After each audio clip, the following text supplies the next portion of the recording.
Hello friends, రీసెంట్గా supreme court ఇచ్చిన ఒక తీర్పు వల్ల ఆరావళి పర్వతాలు చరిత్రలో మిగిలిపోబోతున్నాయా అంటే అవుననే సమాధానం వస్తుంది. ఇప్పటి నుంచో ఆరావళిలో జరుగుతున్న మైనింగ్ పైన సుప్రీంకోర్టులో చర్చలు జరుగుతూనే ఉన్నాయి. రీసెంట్గా సుప్రీంకోర్టు 100 మీటర్ల పైనున్న పర్వతాలను మాత్రమే ఆరావళిగా పరిగణిస్తాం, అంతకన్నా తక్కువ ఉన్న వాటిని ఆరావళిగా పరిగణించమన్నట్టుగా ఒక తీర్పు ఇచ్చింది.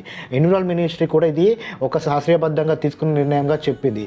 కానీ పర్యావరణవేత్తలు, నేచర్ లవర్స్ ఏం చెప్తున్నారంటే ఆరావళి పర్వతాల యొక్క వయస్సు 250 కోట్ల పైగా సంవత్సరాలు. ప్రపంచంలో అత్యంత పురాతనమైన పర్వతాలు ఆరావళి ఒకటి. ఇప్పుడు మీరు తీసుకున్న నిర్ణయం వల్ల దాదాపుగా 90% ఆరావళి కనుమరుగే ఛాన్స్ ఉంది. దీనివల్ల పర్యావరణ సమతుల్యత దెబ్బతింటుంది, ఉత్తర భారతదేశం మొత్తము విధ్వంసానికి గురయ్యే ఛాన్స్ ఉందన్నట్టుగా చెప్తున్నారు. రాజస్థాన్, గుజరాత్లలో జనాలంతా రోడ్లపైకి వచ్చి ప్రొటెక్ట్ చేస్తున్నారు. అసలు మన చరిత్రని, మన సంస్కృతికి నిదర్శనమైన ఇలాంటి కొండలను ధ్వంసం చేస్తూ అసలు ఏం సాధించాలనుకుంటున్నారు అంటూ చాలా మంది వీళ్ళని క్వశ్చన్ చేస్తున్నారు.